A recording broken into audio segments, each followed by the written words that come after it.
A rua é isso, me provou que se entregar e se entregar a seu coração para tentar conquistar seus sonhos, e o universo vai acabar sentindo isso em você e vai gerar situações que, se você está fazendo isso com entrega e, sabe, sonhando alto, mas trabalhando duro e fazendo um bem para os outros também, cara, é inevitável você conseguir pelo menos um mínimo de sucesso, sabe?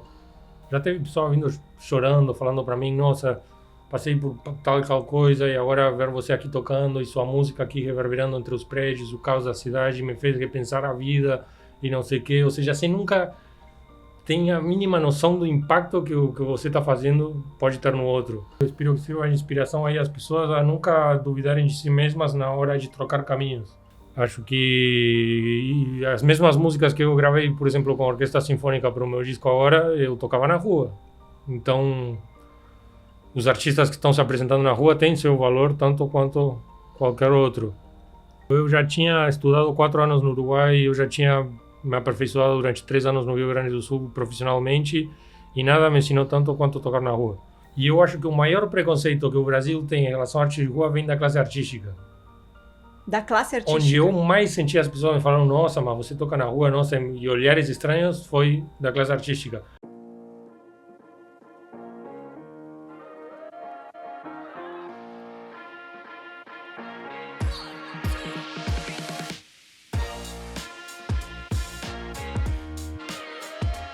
Hoje eu tenho a alegria de receber um músico que carrega na sua história a força das raízes do Uruguai, o coração brasileiro, a coragem das ruas e a delicadeza de um instrumento que parece falar diretamente com a alma. Pablo Vares cresceu em contato com a música, descobriu a arte de se expressar na rua e encontrou no handpan um portal para algo que vai além de técnica, uma música que cura, conecta e transforma.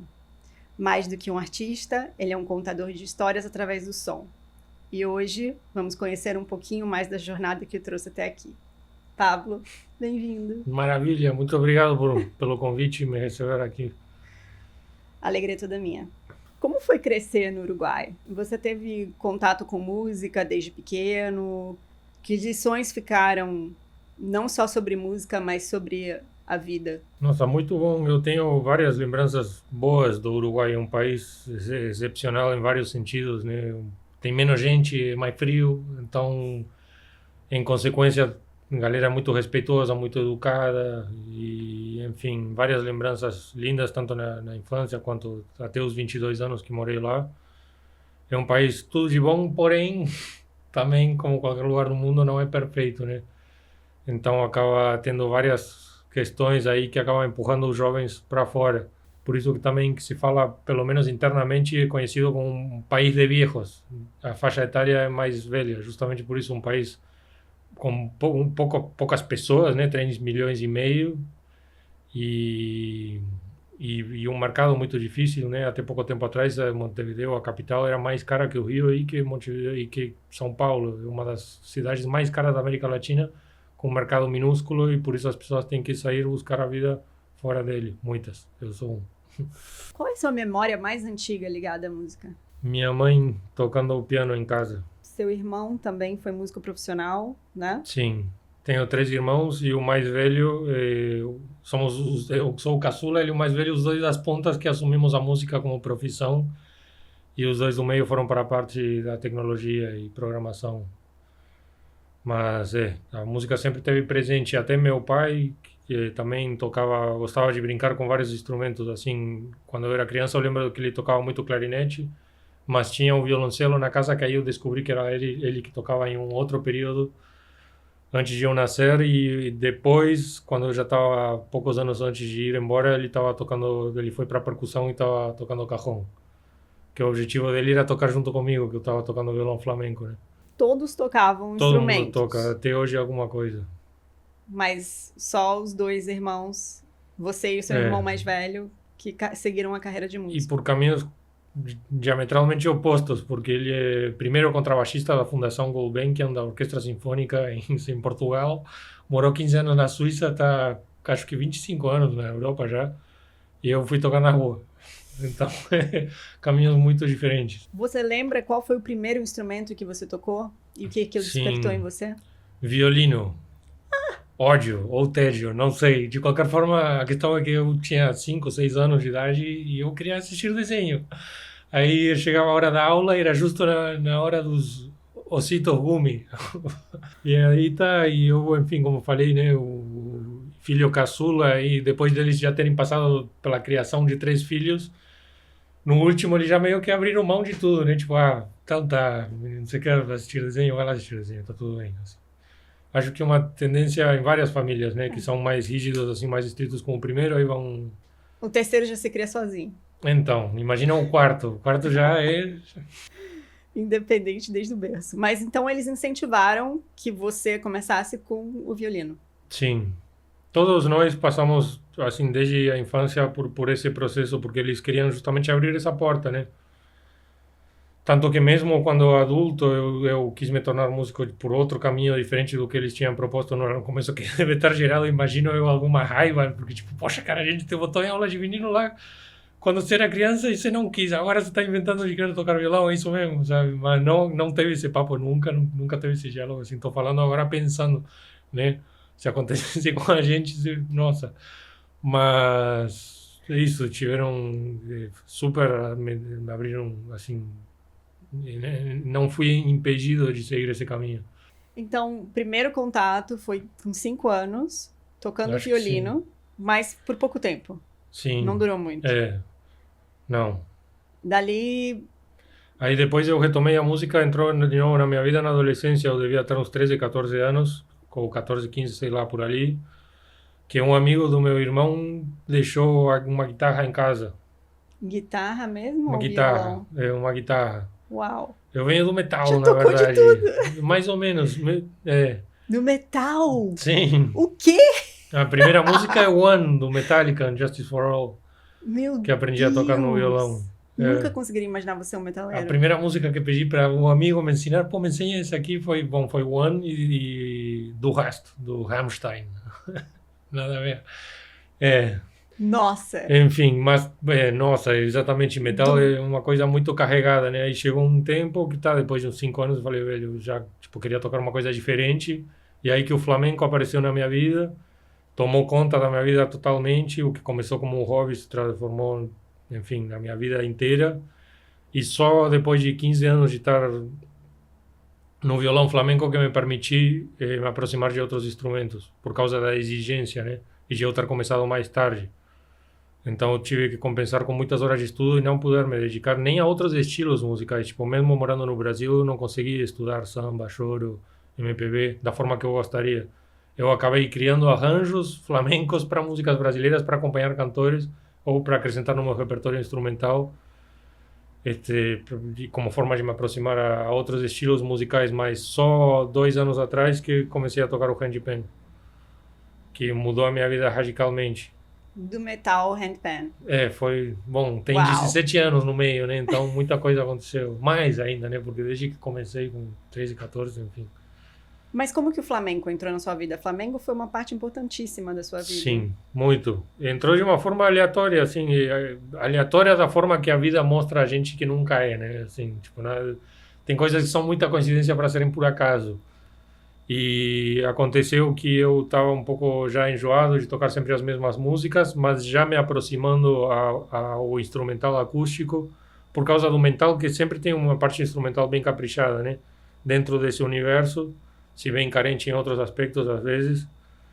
E eu já tinha adquirido um violão acústico, então já estava começando a tocar mais as músicas mais suaves, assim, e gostar do dedilhado, então acho que queria mais disso na minha vida. E foi aí que eu comecei a perguntar para todo mundo, eu quero aprender uma coisa diferente, me fala se você conhecer alguém. Aí entrei um pouco pro violão clássico, para aprender também um pouco de teoria musical. E aí acontece que me falaram, tem esse cara que ensina violão flamenco. Eu nem sabia o que era, e eu lembro da ligação, que eu falei, Gonçalo, eu queria aprender com você e tal. E ele várias vezes falava, olha aqui violão flamenco, você quer aprender flamenco, né? Olha que eu vou te ensinar flamenco. Eu falava, sim, adoro flamenco, é o máximo, é isso que eu quero aprender. Eu falei porque eu estava tão, sabe, carente de uma coisa diferente que... Isso, e fui à aula e Pô, nossa, cara, eu vi ele tocando e eu nem sabia que dava para fazer isso tudo com um violão. Me impressionou, me encantou, então foi isso que eu quis para mim. Mas até então, a música era um hobby, certo? Sim. Você começou a tocar um instrumento porque você passou por um momento difícil na sua adolescência que você comentou. Que É, momento foi esse? acho que a música serve isso. A adolescência nem foi nada pontual, assim, só essas questões que às vezes a gente tem crises existenciais, né? No meu caso, bateu forte, Lua Escorpião. Então, e a música acho que serve esse propósito um pouco para todo mundo também, de às vezes você tá meio baixo astral, você bota um som e já fica melhor, né? E a música, nossa, eu lembro quando meu irmão deixou um disco do Metallica aí, o Ride the Lightning, pirateado na época, um disco gravado, sabe? E eu ouvi aquilo, nossa, explodiu a minha mente, assim, mudou completamente a minha vida. E eu queria aquilo, e desde então eu ficava o dia inteiro ouvindo música e depois me aproximei de um instrumento e eu só queria aquilo, sabe? Sempre foi meu sonho, viver da arte. Como que você fez a decisão de transformar a música em profissão?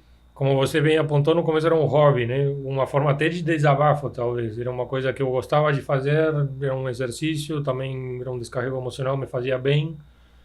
Então isso me fazia bem. E aí com o tempo, tá, terminei o colégio, aí eu comecei a fazer uns trabalhos, aí comecei a ir para a faculdade também. Então entre os estudos e o trabalho, eu percorri vários universos e eu vi que nenhum deles me satisfazia da forma que a música e o esporte faziam.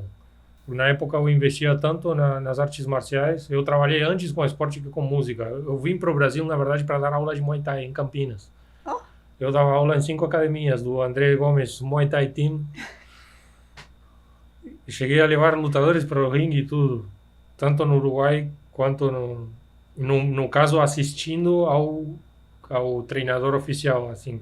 Eu estava só com um complemento no treino para adquirir também esses conhecimentos por trás. Aí toda uma preparação, né, que é muito tudo metodicamente estudado, enfim. E isso sem saber, na verdade, trouxe muito para minha música também, porque sempre tive muita fisicalidade com o meu som. E até na questão de saúde também, né, sem querer divergir muito do assunto, mas por favor, conheço divide away. que uma coisa vai levando a outra, né, se se deixar, mas É isso aí. tem muitos músicos muitos mesmo, assim, que sofrem de lesões, né? O que você mais ouve, nossa, músico com tendinite, com epicondilite, ou com problema na cervical, na lombar, com problema no ombro, problema de tudo, qualquer tipo que você possa imaginar. E às vezes esses problemas que começam do instrumento acabam desencadeando outras coisas. Olha só essa história que eu ouvi de um saxofonista, que por causa eles tocam com o instrumento pendurado no pescoço, né? Então você fica horas assim na cervical, ele ficou com um nervo pinçado, que se fala, não, um pinçamento em espanhol é desse jeito. Enfim, você me entendeu. E tinha que tomar um remédio muito forte para dor, para conseguir viver. Sim. E aí aconteceu que uma vez, um dia de muito calor no RJ, e esse medicamento abaixava a pressão dele, e ele desmaiou no meio da rua, com todo o equipamento, o instrumento, e roubaram ele. Então, você nunca sabe quanto uma coisa leva a outra. Então, por isso, sempre nas minhas aulas, eu sempre chamo atenção para o fato de ninguém sacrificar a sua saúde por causa de que quero ser o melhor do mundo. Velho, não vale a pena. E você vê os melhores do mundo, rara vez, tipo, eles se prepararam de certa forma que isso não prejudicou a saúde, às vezes. Pelo menos na questão, enfim, disso, de estudar tanto que você estoura seu nervo e precisa fazer uma cirurgia, velho, não precisa. Enfim. Para você sempre foi mais intuitivo, você foi aprendendo técnica no seu tempo? Não, eu fui muito estudioso no começo. Eu fiz aula enfim, de violão erudito para poder entender a teoria musical ocidental tradicional. Não fiz faculdade. Sim. Mas tudo bem. E aí eu vi que o que me interessava mais era o popular, que pelo menos no Uruguai no momento não tinha uma carreira orientada para isso. Eu falei, velho, eu não vou passar. E a faculdade pública no Uruguai é uma questão assim, que não vou ficar 10 anos da minha vida dedicando a uma coisa que não é o que eu quero fazer. Tá, é um instrumento, mas, cara, qualquer músico que conheça o flamenco vai te falar que é um jeito de tocar violão completamente diferente, assim. E pela minha experiência dando aula para pessoas mais velhas, assim, normalmente demora mais para se pegar. Mas uma questão minha mesmo, falei, velho, se isso que eu quero fazer, eu prefiro começar quanto antes melhor. E o que sim foi muito intuitivo da minha parte foi essa fisicalidade com o instrumento, que por isso sempre, enfim, como você me falou, quando que entrou a música profissionalmente na minha vida, eu falei que fiz várias coisas, inclusive o esporte, e o esporte me auxiliou na música para preservar minha saúde, ter essa consciência corporal de quando eu estou exigindo demais, sabe? De estudar não só com metrônomo. Todos os músicos sempre falam que você tem que estudar com metrônomo, mas jamais ouvi um músico falando que você tem que estudar com cronômetro. Que é o lógico, velho. Qualquer um vai para academia e não fica, eu vou fazer peito o que eu quiser. 20 minutos empurrando sem parar. Não, velho, é loucura. Você tem que fazer determinado tipo de quantidade de repetições com determinada carga, dar determinado tempo de descanso, revezar os dias para não forçar a musculatura. Então, o meu conhecimento de artes marciais me deu essa consciência de, velho, eu vou botar o cronômetro e estudar. Eu vou fazer tantos minutos de técnica porque não quero estourar minha mão. Sabe? Aí para, fica em pé, alonga, levanta os braços, caminha. Todas essas coisas que são de muita ajuda também, principalmente quando você vai para a estrada, né? E só para encerrar a tua pergunta, antes de partir para outro assunto, que seria de outra forma que a música, que a fisicalidade me ajudou na música, foi para enfrentar as ruas e a estrada, carregando peso. Não é qualquer músico que faz o que eu faço. Eu acabei de fazer 4 meses de turnê carregando 3 handpans, um violão, mais o equipamento de som e roupa. Para o inverno no sul. A última vez que pesei a carga que eu estava levando eram 53 quilos. Isso foi ano passado e eu estava levando menos coisas. Então, é muita coisa. É seu peso. Imagina, estou carregando você assim. Das costas. Divertido. Mas, então, isso. Eu, jovem adulto, né? Recém saído do colégio, aí experimentando diferentes carreiras, saber o que me interessava, o que eu quero fazer da minha vida, né? Aquela pressão toda que a gente tem uns 20 e poucos anos, não sei se foi seu caso, mas aí eu descobri, através da falha, da experiência e errar, que a música e o esporte faziam falta na minha vida se eu não dedicava a eles o meu 100%. Então, aí eu fiz isso. Eu comecei a resolver entrar para o esporte primeiro e depois a música. A carreira de músico já é complicada no sentido de horários, né? Você acaba trabalhando à noite, dormindo de dia, muitas pessoas acabam entrando no álcool, enfim, drogas, outras coisas. Aí tem um universo enorme de oportunidades de se tornar cada vez menos saudável, sim, digamos. Totalmente. De uma forma delicada. É verdade. Tem que ser muito focado, né? A arte por si já é uma coisa muito avoada. Se você é avoado também, assim, tem altas chances de não dar certo. De acontecer alguma coisa dessas que você falou, de partir para drogas, uso de substâncias, ou simplesmente se alucinar com esse mundo, né, da noite e tal, e todo mundo sempre festejando, e você atração e não sei quanto. Tem muita gente que se deixa levar por isso também. Tem todo esse psicológico também, que afeta muito, é verdade. Que acontece no seu universo também, né? Muito mais, imagino. Ou não sei. E você, então, sempre teve essa vertente mais saudável, sempre se dedicou ao esporte, você nunca teve essa... Nossa. Você nunca entrou nesse outro lado, super do dark focado. side. Não, eu acho maravilhoso, músico. Cada um faz o que quer com sua vida, assim. O que aconteceu comigo é isso, eu já tinha escolhido um instrumento com 18 anos, velho. Tipo, todo mundo falando pra mim, velho, você tá velho, você tá maluco, quer ser músico com 18. Começar do zero, né? Sim.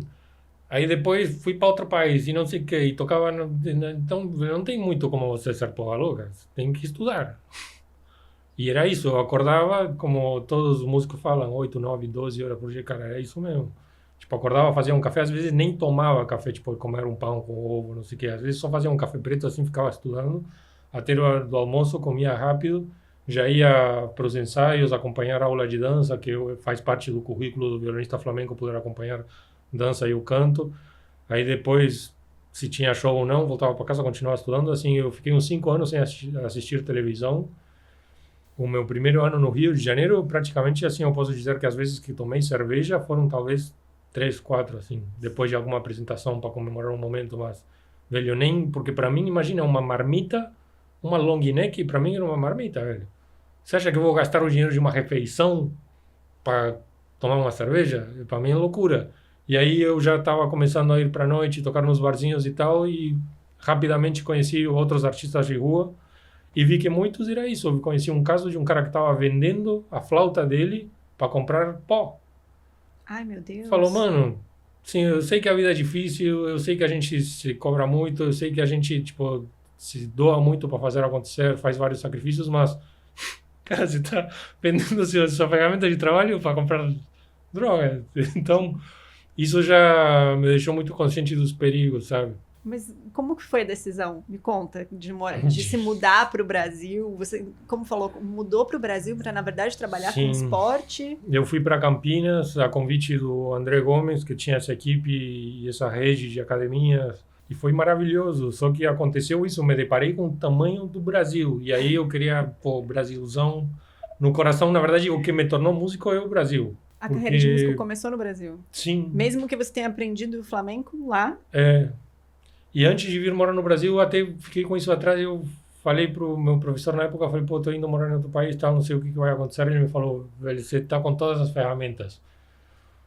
Use-as, que se fala, use, sei lá. Então, eu já fui com esse mindset, assim, cara, se precisar, eu sei fazer isso também.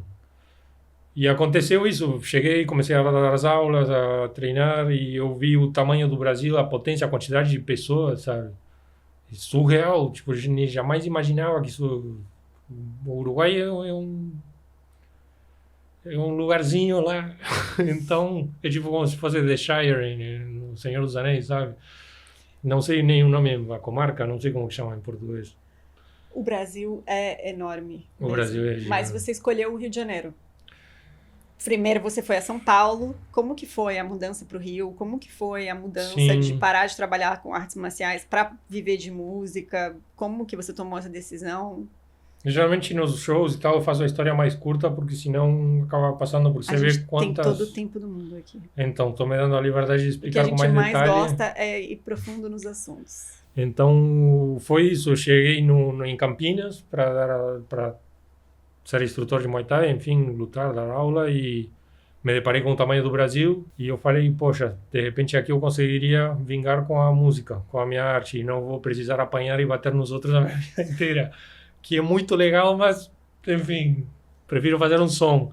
O que me atraía mais das artes marciais sempre foi a questão da disciplina, do respeito, dos valores e tal, que eu vi que, na verdade, na prática, às vezes nem acontecem tanto. Então, aí eu lembrei do meu sangue, da minha família. Eu não sei se você sabe que minha mãe é gaúcha, de Caxias. Não acredito! Brasileira? Por isso que você é brasileiro, então?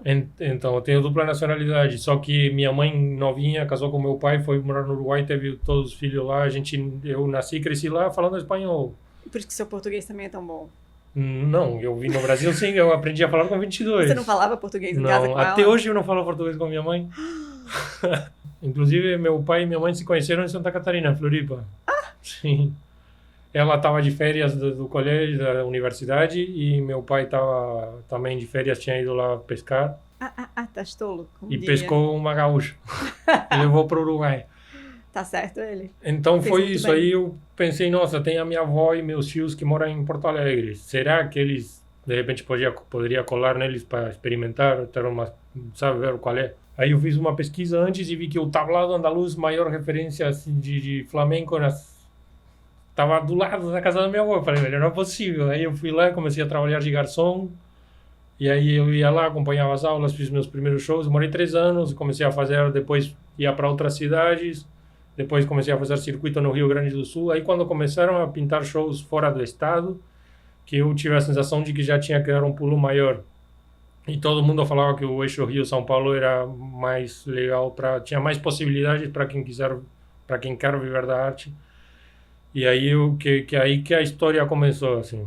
Que eu tenho a sensação de que o meu desenvolvimento profissional realmente começou quando eu cheguei no Rio de Janeiro e fui tocar na rua. Como é que foi, assim, a decisão de começar a tocar nas ruas? Porque lá no Sul você, como falou, estava fazendo circuito, fazendo shows. Inclusive eu toquei antes em teatros do que na rua. Talvez isso tenha sido um diferencial que me ajudou a sobreviver a elas também, que as pessoas sempre valorizaram o meu trabalho. Eu acho que dava para ver que era uma coisa que era caprichada, assim. Que é uma bandeira que eu sempre gosto de levantar também, que a arte não depende do contexto no qual se desenvolve para a gente determinar o seu valor, sabe? Acho que as mesmas músicas que eu gravei, por exemplo, com a Orquestra Sinfônica para o meu disco agora, eu tocava na rua. Então, os artistas que estão se apresentando na rua têm seu valor tanto quanto qualquer outro. embora esteja sempre aberto a exceções, né? O ser humano é ser humano em qualquer lugar, tem gente boa e gente ruim em qualquer... Como foi a experiência de tocar nas ruas? Tocar na rua, para mim, cara, foi a maior escola de vida e a maior escola de música, inclusive. Tipo, eu já tinha estudado 4 anos no Uruguai, eu já tinha me aperfeiçoado durante 3 anos no Rio Grande do Sul profissionalmente e nada me ensinou tanto quanto tocar na rua. É uma baita escola, eu acho que todo mundo tinha que fazer, cara, que os médicos teriam que atender nas ruas, eu acho que o advogado tinha que botar uma banquinha e falar, eu resolvo sua treta agora, e deixar um trocado no chapéu. Sabe, eu acho que se todo mundo seguisse os exemplos dos artistas de rua, na verdade a gente viveria num mundo melhor. Porque a entrega que eles têm é incomparável. Tipo, estão entregando a sua arte assim, sem expectativa nenhuma. Com alguma expectativa sim, porque a pessoa, poxa, tem que se alimentar, tem que pagar as contas, mas a princípio você sai com o chapéu vazio, aí o que vier depois é lucro. E também te coloca num lugar, sabe, de que isso tem várias questões aí. Tem a questão isso, da coragem, tem a questão da exposição, tem a questão do ego, que é o que limita muitos artistas a não conseguirem ir na rua é o ego. Eu já ouvi falar, a pessoa me falar, nossa, cara, eu não consigo. Tipo, eu tô acostumado a estar no show, a ter a luz e tal. Quando eu tô lá, assim, as pessoas correndo, eu me sinto um... Já teve música me falando isso, cara, eu não consigo porque me sinto que minha arte não tem mais valor, que as pessoas estão cagando e andando pra mim. É porque no Brasil existe muito esse pensamento de que se você tá tocando na rua é porque você provavelmente mora na rua ou é um mendigo. E na verdade, eu morando fora, enfim, na Europa, em outros lugares do mundo, eu percebi que isso é uma coisa que se limita muito ao Brasil, porque fora é muito comum as pessoas começarem tocando na rua. Nós temos grandes músicos gringos que começaram tocando na rua. E lá não existe muito esse preconceito, tanto quanto aqui. Sim. Eu imagino que você tenha passado por isso. Passei por poucas e boas mesmo, assim. Mas eu não posso reclamar, porque na verdade a rua me deu tudo que sempre precisei, nunca me deixou na mão e me abriu as portas para o Brasil e para o mundo. Assim, tudo que eu tenho hoje, direta ou indiretamente, veio através da rua. Mas tem preconceito, sim. Agora, eu sempre levanto a bandeira de que o Brasil é legal também de se apresentar na rua, porque, olha, eu fiz a minha vida com a rua. E conheço outro tanto de músicos que conseguiram construir a sua carreira profissional a partir das ruas no Brasil. E eu acho que o maior preconceito que o Brasil tem em relação à arte de rua vem da classe artística. Da classe artística? Onde eu mais senti as pessoas me falando, nossa, mas você toca na rua, nossa, e olhares estranhos, foi da classe artística. Porque sempre vem... Tocar na rua vem com aquela frase, porque é bom lá fora. Porque na Europa é bom. Porque nos Estados Unidos é bom. Eu falo, mano, eu tô fazendo isso, eu pago minhas contas com isso, que aqui não posso fazer isso, então não é legal o que eu tô fazendo, eu preciso ir para a Europa. É isso, sabe? Sempre me gerou essa reação, principalmente antes, assim. Você colocou de outra forma, você falou, nossa, as pessoas costumam ter mais preconceito. Tem preconceito, Mas eu sempre senti isso dos artistas, tipo, galera que só, eu vou tocar na rua, mas quando eu tô em Paris, eu toco, quando eu tô em Londres, mas você não vai no Arpoador?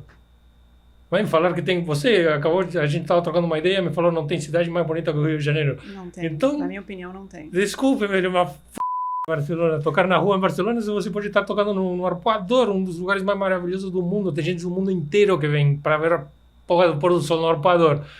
E aí quem tá tocando, o próprio carioca olha com preconceito, sendo que qualquer gringo ia achar maravilhoso. Assim, na verdade, muitos brasileiros também acham maravilhoso, tanto que meu chapéu, assim, tendo passado por dificuldades, nunca faltou do olhar, assim, a longo prazo. Como você falou, o Brasil é um país muito grande, né? Tem muita gente que aprecia.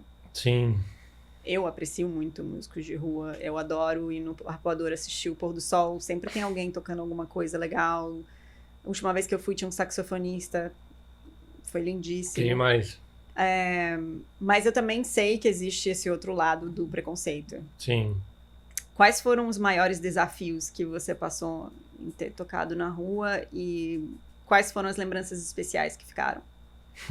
As dificuldades da rua, cara, tem essas questões de exposição, de se lidar com o público, é muito cansativo, você fica o dia inteiro, tem o sol, tem o carregar as coisas, tem gente maluca na rua que vem falar qualquer coisa para você, que quer pegar seu instrumento para tocar, que quer blau, isso ou outro. Já passei por algumas situações assim de polícia, viu?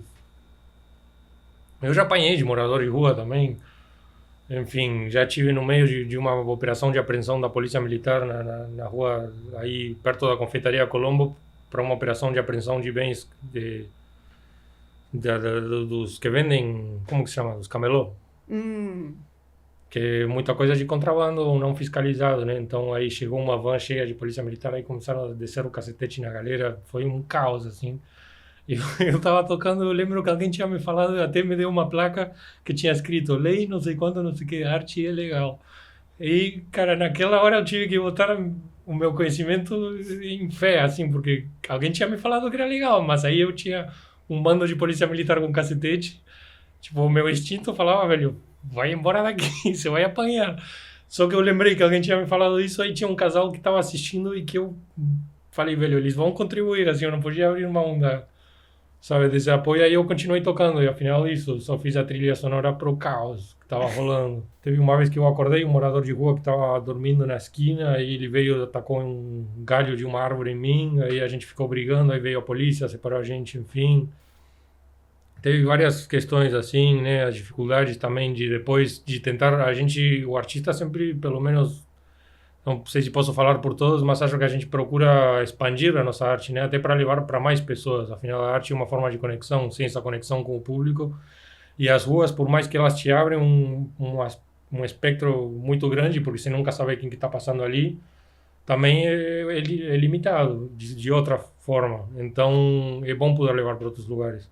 E nessa luta, no começo a sensação é de luta, porque isso, tem gente que tem preconceito, mas você toca onde? Mas mostra um vídeo e tal, e todo o material que você tem é da rua, ou toda a referência que você tem é da rua, assim, tem muita gente que dá risada na sua cara.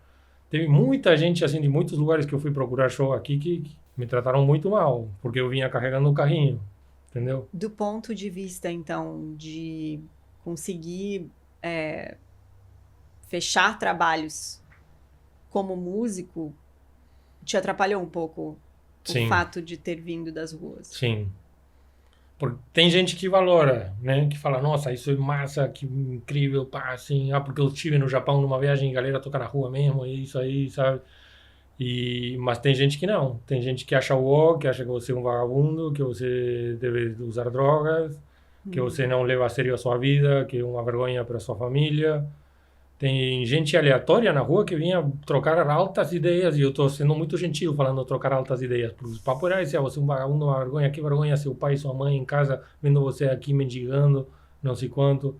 Falo, mano, tocando músicas, isso, que na época não podia falar, mas anos depois essas músicas vieram a serem gravadas com a Orquestra Sinfônica, a tocar em grandes teatros do Brasil, enfim, a tocar em programas de televisão, como a gente estava conversando, então... eu fico triste com a falta de educação das pessoas, na verdade, é basicamente isso. Mas, por outro lado, também tem todo aquele calor do brasileiro que você com certeza deve ter experienciado nas ruas, né? Me conta algumas histórias que você com certeza deve ter aí do tempo que você tocava nas ruas e deve ter encontrado pessoas que te marcaram. Há várias histórias incríveis. Teve uma vez que eu estava tocando no Ipanema e um cara desceu do 7º andar do prédio dele para ver de onde que vinha a sessão. Ele falou, nossa, eu estava em casa ouvindo um violão assim. Falei, caraca, que coisa é essa? Tenho que ver. Aí eu olhei de cima e entendi que era um som de rua. Aí eu desci para ver, nossa, esse é um som incrível, pá, me deu um dinheiro. Várias situações comovedoras também de pessoal, assim, não só por isso, mas é que justo aí falei que ele contribuiu e lembrei de outras galera, às vezes, que realmente quer ajudar, sabe, que faz a diferença, porque o artista que está nessa situação é complicado, às vezes, a questão financeira também, assim, de conseguir correr atrás. Isso acaba limitando até a carreira, porque, por exemplo, para gravar um disco, para gravar um vídeo, para fechar um show com uma produção maior, que você vai ter que alugar, de repente pagar o aluguel do espaço, ou pagar cachê de outros músicos, ou os custos de logística, palco, som, luz, técnico. Então, ou divulgação mesmo, sabe? Pagar um impulsionamento, para tudo isso você precisa de dinheiro, que se não tem. Geralmente quem está na rua está no dia a dia, sabe? Ou você junta um dinheiro, mas esse dinheiro que você juntou é para pagar no final do mês. Eu demorei 2 anos para juntar R$1.500 para conseguir pagar meu primeiro material produzido. E eu só paguei uma câmera e um cara, que nem aqui, assim, era uma câmera e um gravador portátil. Nem foi um estúdio, não sei quanto. E demorei 2 anos, isso, tocando na rua, assim, todo santo dia, desde a manhã às 6 da tarde, carregando uma caixa de som de 20 quilos nas costas, de camisa e sapato, para poder ter 2 vídeos, para poder Social. vender meus shows melhor. É maluquice, cara. É porque quando eu cheguei aqui eu trabalhava com um dançarino. Na primeira vez que eu cheguei vestido de civil para tocar, ele veio uma xingada, um esporro. Como assim? Você acha que porque está na rua você pode se vestir de qualquer jeito? A gente está fazendo arte, você tem que estar como se estivesse no palco do teatro, não sei o quê. Eu falei, tá bom, vou pegar meu sapato. Só que aí isso ficou na minha cabeça e eu comecei, sabe que várias pessoas me apontaram isso também. Fantástico. Me falavam, nossa, tu sabe que diferente, você dá para ver que você está se esforçando e tal, porque eu ia isso de camisa social. Que depois eu parei de fazer porque, enfim, eu acabava queimando todas as camisas rasgadas, todas, porque era carregando no sol, suor, assim, com o tempo eu fui me permitindo estar mais Confortável. confortável. Ainda mais no calor do Rio de Janeiro. Sim, imagina, sobe desde escada do metrô com sapato. Mas o que aqueles primeiros dias, antes da gente entrar na parte como que você saiu das ruas, eu queria tocar mais um pouquinho nisso, em saber o que aqueles primeiros dias como músico de rua te ensinaram que você carrega com você até hoje? Nossa, que são tantos aprendizados, né, que levam, como eu gente- falei, em vários aspectos. A gente tem todo o tempo do mundo. Sim. Talvez eu precise pensar assim, se tem que falar uma coisa. Não, pode falar várias. Se entregar ao universo, se entregar à sua arte, porque pensando de uma forma é bem poético assim o que eu vou falar, e tem gente que pode considerar mais ou não, mas com 22 anos eu resolvi enfrentar o mundo com um pedaço de pau e 6 cordas amarradas, é meio uma coisa maluca assim, e sem formação acadêmica, sabe? Sem nenhum tipo de respaldo de ninguém. Só com um argentino que me falou, eu danço na rua, me falta um músico se quiser dançar, mas tipo, uma pessoa que eu conheci em 15 minutos, imagina. Não tinha nem confiança suficiente como para dizer, eu vim aqui, vou... Então, eu acho que a rua é isso, me provou que se entregar e se entregar a seu coração para tentar conquistar seus sonhos, e o universo vai acabar sentindo isso em você. E vai gerar situações que se você está fazendo isso com entrega e, sabe, sonhando alto, mas trabalhando duro e fazendo um bem para os outros também, cara, é inevitável você conseguir pelo menos um mínimo de sucesso, sabe? Acho que isso foi o que a rua me ensinou, mas a longo prazo, né? Na medida que que a minha carreira se desenvolvendo. Mas depois aprendizados como músico, cara, você fica à prova de bala, assim, você consegue, tipo, bulletproof de qualquer situação imaginável que possa acontecer. Como eu te falei, cara, uma caminhonete da polícia militar, aí pá, e você tem que tocar. E aí? Mesma coisa, um morador de rua vai, pá, e com situação, aí o que você faz? Ah, vem uma senhora na Tijuca, eu lembro, e falou que eu era um inimigo de Jesus. Sei lá, situações diversas que acontecem, pessoal falando, gritando. Uma vez em Copacabana eu estava tocando e veio um cara vestido de pinguim, começou a dançar na minha frente. A galera vão acontecer tantas situações diversas que você nem imagina que podem acontecer, sabe? A pessoa vem falar com você no meio de uma música e não tem nem aí para a música que você estudou. De repente você está na parte aquela, pá, essa parte incrível, aí a pessoa vem, aqui, vem cá, não sei o quê. Como que é seu nome? Ah, tu sabe que eu tenho um ukulele em casa, que legal. Sabe, qualquer coisa. Então você fica blindado, eu queria falar, você fica blindado em termos de performance, assim, você vai saber entregar a qualquer hora, em qualquer momento, e você vai, tipo isso, às vezes está no palco, toca um telefone, alguém dá uma tossida, ou espirra, ou o som dá um problema no seu monitor. Cara, eu fiquei 3 anos tocando sem monitor, ter monitor já é um luxo, e aí tem músico reclamando, eu não posso cantar sem retorno, não sei o que, eu falo, mano... Ou seja, eu sei que é muito melhor que realmente não ter retorno ruim e tal, mas é isso, eu já vim de um lugar, tipo, você tem que fazer tudo na raça, então qualquer coisa que vier é lucro, e eu acho que isso dá uma bagagem muito boa para qualquer um. Porque isso, depois vou no teatro e, cara, tá tudo maravilha, olha só a luz, olha só o som, deu um problema na luz, deu um problema, mas tem luz e som para dar problema, olha que maravilha, sabe? Na rua não tinha nem isso, tinha a caixa de som que eu tinha que carregar. Então, isso, eu acho que te blinda para qualquer tipo de situação, para você conseguir entregar uma performance top, ou seja, no seu melhor desempenho, independentemente do que estiver acontecendo na sua volta. na questão de equipamento e de você não depender tanto desses recursos, assim, que tudo vem para ajudar, mas você já tá com você mesmo, já sabe. E depois a questão humana também, né? A questão de, cara, você vai tocar para qualquer um, vai encontrar pessoas que estão passando por coisas terríveis que você nem imagina.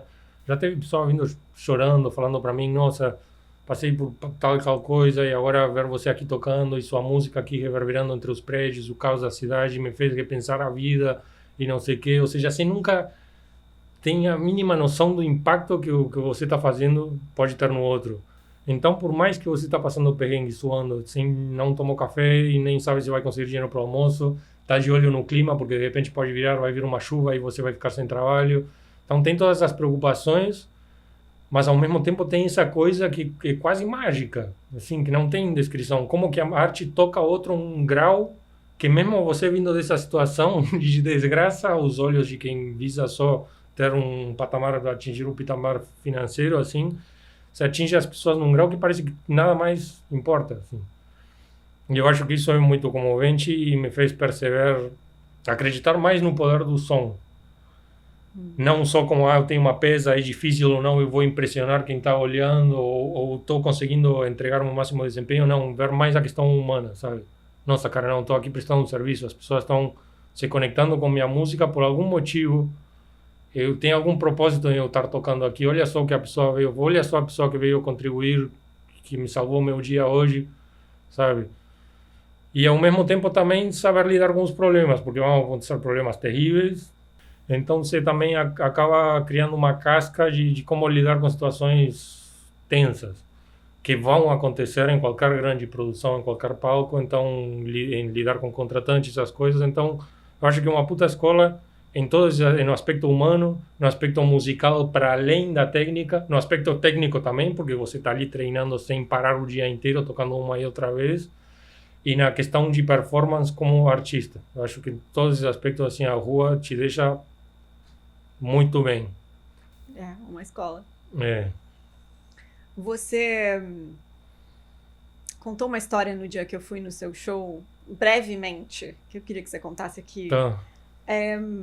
Sobre você tocando com violão quebrado. Sim. Como é que foi isso? Então, uma vez eu estava tocando também nesse ponto aí, perto do metrô da Carioca, onde hoje tem os trilhos do VLT. É muito louco sentir como tantas histórias que aconteceram ali foram levadas embora, assim. Mas estava tocando lá e aí eu parei para descansar e apoiei meu violão como eu sou meio maluco, assim. Tem vários amigos meus que falam, eu não vou tocar na rua porque meu violão custa não sei quanto. Falam, mano, mas você acha que meu handpan custa quanto? E eu já levei pra rua. Você acha que a caixa de som custa quanto? Você acha que o meu violão... Cara, tem que fazer acontecer, vamos lá.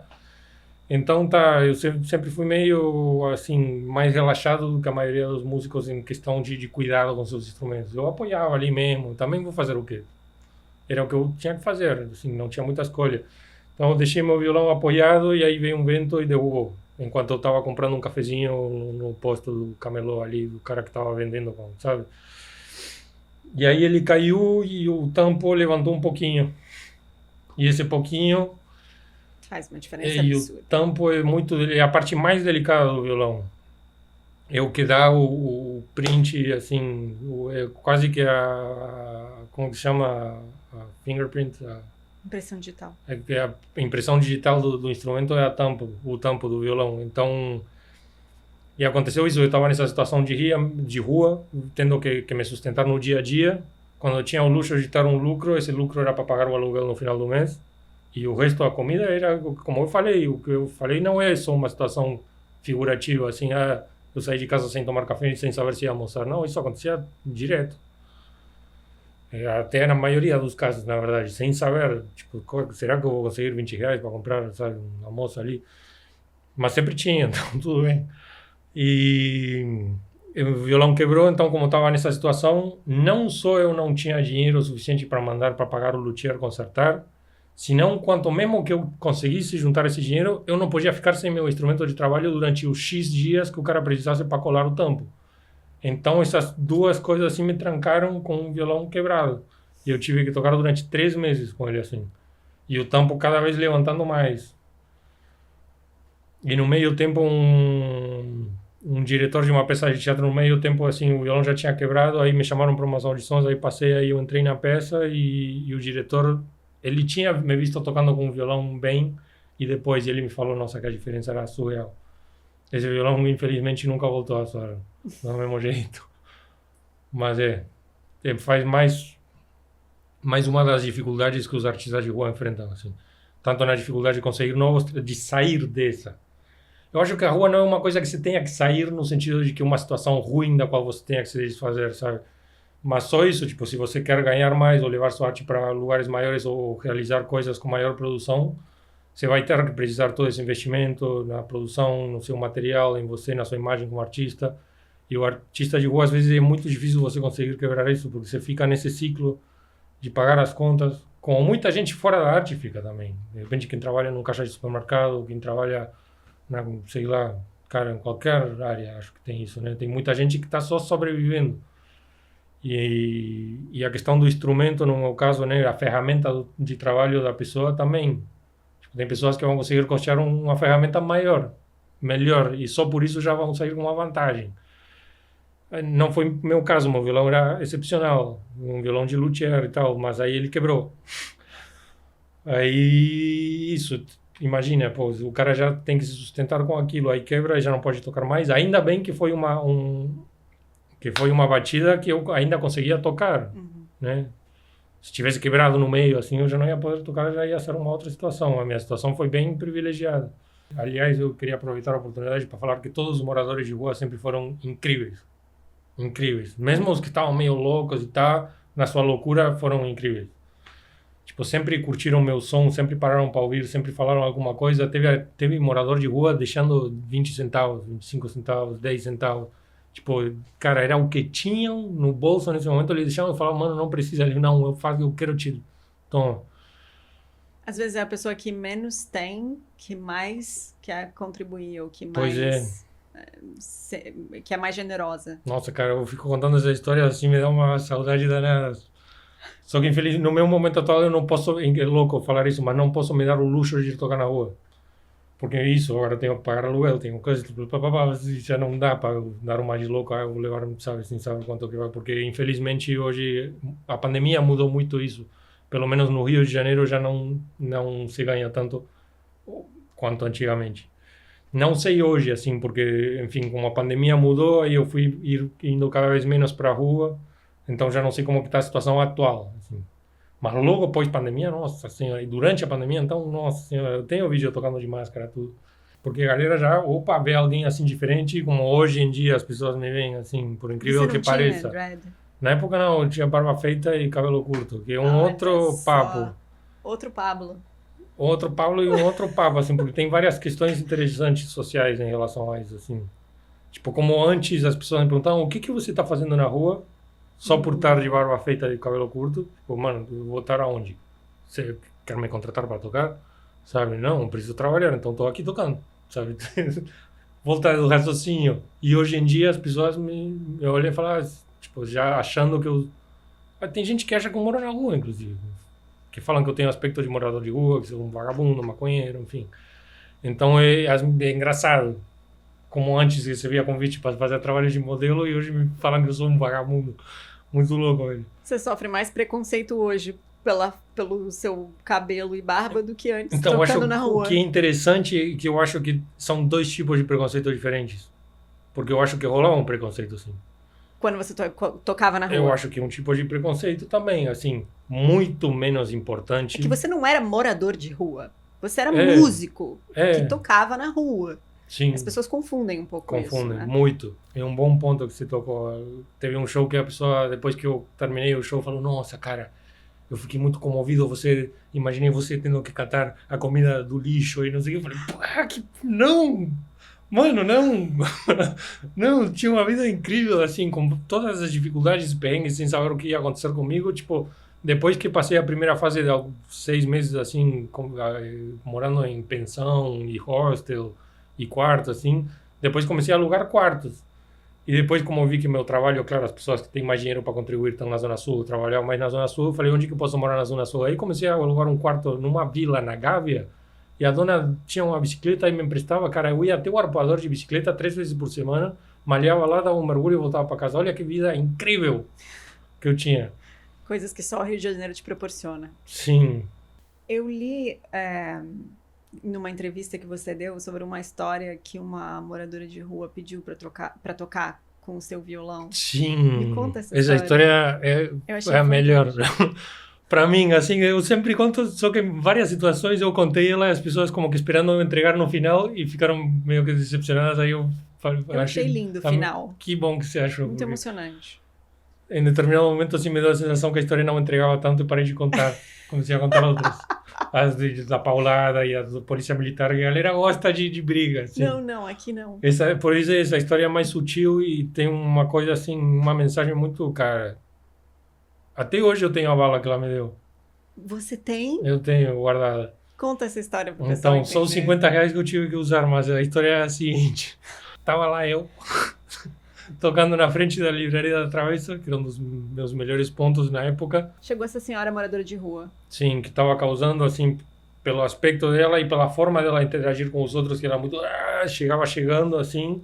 Como eu estava todo dia na rua, não me impressionava. E já no Uruguai também a gente tem uma forma de ver... É criado de outra forma. Tipo, estamos todo mundo na mesma, vamos, sabe? Então, eu nunca me apavorei, assim. Nunca tive receio desse tipo de interação.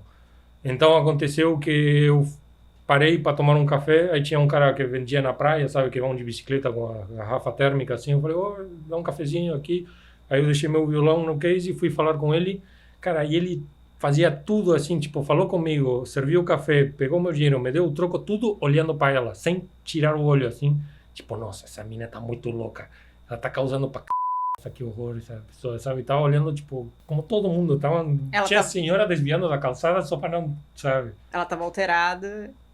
Mas ela, na real, não estava fazendo nada. Ela só era diferente, velho. Ela só era, tipo isso, uma pessoa que devia estar provavelmente fedendo, falando alto com uma sacola de lixo. Mas ela não tava incomodando ninguém, assim, ao meu ver. Pode ser que as pessoas se sintam incomodadas com isso, que é muito diferente do que a pessoa estar incomodando de fato. E eu tava na mão calma, assim, achando curioso aquilo tudo. Porque a gente vê muitas coisas que são curiosas, assim, o ser humano, né, na rua, então, no Rio de Janeiro. E aí ele... falou, tipo, que sem noção, ela, sei lá. E aí, enfim, acontece que ela depois pegou o meu violão. Ela te abordou e pediu, né? Pediu para tocar o meu violão. Aí quando, nesse interim que eu tava falando com o cara do café, eu nem me lembro até, na real, se ela não foi lá e pegou mesmo. Porque eu não tava perto do violão, tava meio longe. Ela foi lá e pegou, me olhou e eu fiz assim, não me lembro agora. E começou sem dar para porque ela não sabia tocar, assim, ela não fez nada com as cordas, ela só segurou para não cair e ficou batendo nas cordas assim, e a gritar, assim, e eu senti isso como uma catarse. Agora que eu estou lembrando, porque isso aconteceu há tantos anos, há tanto tempo que eu não contava a história, mas foi isso, quando eu estava tomando um café, ela fez isso. E aí que o cara falou, nossa, que sem noção e tal, eu falei, não, tá de boas. Isso, as pessoas começaram a se impressionar com esse ato que ela estava fazendo, porque imagina uma pessoa assim no meio da rua, assim, gritando e tocando o instrumento. O seu instrumento. O meu instrumento, mas eu vi que, tipo, ela tinha, apesar da aparência de saúde comprometida, ela não me pareceu que estava com uma fraqueza suficiente que ela fosse deixar cair, assim. Sei lá, se dava mais de louca, ela resolvesse quebrar, mas não sei porquê, nesse momento eu conectei com ela. Eu senti que ela estava precisando isso, muito. E eu super me identifiquei porque é o que a gente estava falando, a gente sabe como a música transforma e modifica e a gente faz bem pra gente. Então, já pelo aspecto dela, se eu, como tu falou, um músico de rua não mora na rua, se eu só me apresentando nas ruas já passava por infinitas dificuldades, imagina a pessoa que tem que morar nela, ou que passa a maior parte do tempo como essa pessoa aparentemente estava. Então, ela fez o show dela, que para mim não estava incomodando ninguém, apesar de algumas pessoas se sentirem incomodadas, e eventualmente eu sim precisava voltar a trabalhar porque eu tinha que ganhar meu dinheiro. Sim. E aí eu olhei para ela e falei bem tranquilo, falei, eu preciso voltar a trabalhar, você me dá o violão? E ela continuou, aí eu estendi minha mão assim, gesto tipo, me dá, e aí ela parou, ficou me olhando assim com aquele olhar meio perdido, com a boca meio aberta assim, e me deu o violão. E eu demorei para me arrumar, porque ainda estava tomando um cafezinho, ainda tinha que lixar a unha, não sei o que, aquela coisa de violinista, passar uma cerinha para poder diminuir o atrito das cordas, não sei o que, porque tinha que tocar todo dia. E aí estava dando uma alongada, e ligando o equipamento, e tudo isso ela ficou lá me olhando intensamente, assim, com um olhar fixado em mim. E eu tava meio até tipo, cara, ela vai achar que eu vou tocar um sertanejo, um samba, um forró, sei lá, e tipo, eu vou tocar uma música instrumental flamenca, ela vai odiar. Tipo, eu tava com vergonha de mim, tipo, achando que ela não ia gostar do meu som, juro. Você achou que ela ia te julgar. Sim, ou não que fosse me julgar, mas que ela não ia gostar, porque era uma coisa muito diferente, assim. E acontece que isso tá, pá, e comecei a tocar, e ela na minha frente, assim, olhando pra mim sem, tipo, uma pressão. E eu, nossa, ela deve estar olhando, e eu toquei, e aí do nada, no meio da música, ela teve um surto. Nossa, agora estou percebendo o quão longa que estou fazendo a história, só agora que cheguei nessa parte. Ela teve um surto assim, saiu do nada, assim, saiu não correndo, mas saiu rapidamente, tão rápido quanto ela conseguia andar com uma perna fachada e carregando um saco de lixo. E aí entrou numa loja, numa pet shop, e o segurança jogou para fora. Eu olhando tudo de longe, assim, tocando, né? Imagina. Pô, onde que ela foi? Aí daqui a pouco eu vejo ela sendo empurrada, porque ela realmente, assim, quase levou um tombo, quase caiu de cara no chão, para sair de fora dessa loja. E aí, nossa, o que será que aconteceu? O cara, todo mundo olhando, o segurança, assim, tipo, pô, tá me dando problema. Aí ela veio até mim e do nada, assim, ficou me olhando de novo, assim, e eu fiquei olhando para ela. E ela jogou uma coisa no meu case e atravessou a rua que estava passando ônibus, carros, assim, todo mundo buzinando, causou muito. E eu fiquei olhando assim, tipo, o que que deu nela, sabe? O que foi isso? E aí, daqui a pouco, eu terminei a música e olhei pro case e ela tinha me entregado uma das balinhas de brinde das lojas, que as lojas oferecem, sabe? Que sempre tem do lado do caixa, às vezes um negocinho para os clientes pegarem uma bala. Então foi isso, e a história toda é muito comovente para mim, porque era isso, uma pessoa que estava numa situação de vida super precária, que não conseguia nem se expressar, nem falar, sabe? E ela estava precisando isso e se sentiu tão tocada, não sei se pelo gesto de eu ter deixado ela tocar meu violão, ou se pela música que toquei depois, ou uma combinação de ambas, que, cara, ela estava no olhar dela, assim, a transformação, na hora que ela teve um plá e saiu correndo, dava para ver nos olhos assim que mudou alguma coisa, sabe? E ela se botou em risco a sua integridade física, porque afinal ela entrou na loja, ela foi empurrada pelo segurança, assim, ela causou toda uma situação, tudo para poder me dar alguma coisa em troca, que ela provavelmente devia querer ter feito isso na hora e sentiu que não tinha, devia ter só latinha que ela estava juntando para trocar depois, não sei, no saco de lixo dela. E foi o que torna tudo muito mais simbólico é que apenas, sei lá, 20 minutos antes, um cara tinha saído e me dado R$ 50. Então, tava os R$ 50 e a balinha, assim, do lado. Que, aliás, muita gente na rua me fala, você não guarda o dinheiro, ou cuidado com isso aí, cara. Eu sempre fiz questão de deixar as notas. Deixa aí. Não tô nem aí se alguém acha que eu que botei para incentivar, sei lá. Mas aconteceu isso, então o cara me deu 50 e aí a outra deixou. E me ficou essa reflexão, né? Quanto uma bala não custa nada em comparação aos R$ 50, mas o valor que ele tem, sabe? Você guardou a balinha até hoje. Guardei a balinha. A minha intenção era guardar os R$ 50, mas tive que usar. O músico tem que comer. Essa história é linda. Eu fiquei super movida com essa história. Eu contei no show? Não, eu li Você leu. na minha pesquisa. Qual foi o momento de transição da rua de volta para os palcos? Foi alguém que te encontrou na rua, te fez um convite e as coisas começaram a mudar? Ou foi você, através desse álbum, que você juntou dinheiro para gravar? Qual foi a mudança de chave ali? Como que foi o início? Que mudou tudo foi a pandemia e, em consequência, as redes sociais. Até então, quando a pandemia bateu, eu tinha 8.000 seguidores e caindo. Estava perdendo por mês, assim. E aí chegou a pandemia, a gente não podia se apresentar direito, mal tinha trabalho, o que tinha para fazer era gravar vídeo e botar no Instagram. E eu comecei a fazer isso começou a circular, e as pessoas muito carentes de interação e de coisas artísticas, né, de expressão. Você sabe que na pandemia muita gente começou a aprender um instrumento, e então muita gente me procurou por aula, e tiveram shows online. Foi onde comecei também a desenvolver meu trabalho como produtor musical e diretor musical, fazendo trilha, que depois não continuei, mas foi muito legal. Tipo, fiz a trilha para uma peça de teatro, que acabou não acontecendo, mas pelo menos os ensaios, para um videogame, que loucura, nunca tinha feito isso. E fiz um show online também. Enfim, comecei a gravar aquelas músicas que foram terminar na biblioteca musical da Globo. E tudo isso começou a trazer seguidores, entre outras questões. Também uma delas, tipo, o meu primeiro vídeo que viralizou, as pessoas falavam, foi vídeo de hater, que depois foi um outro trabalho que eu via desenvolver, respondendo haters nas redes sociais. E o primeiro vídeo que viralizou era um vídeo eu tocando na rua, porque eu tava com muita saudade, porque era a pandemia, eu não podia fazer isso. E aí, pô, botei e falei, nunca esqueça de onde você veio. E aquilo, velho, eu não sei quem compartilhou, foi, não sei que seguidores.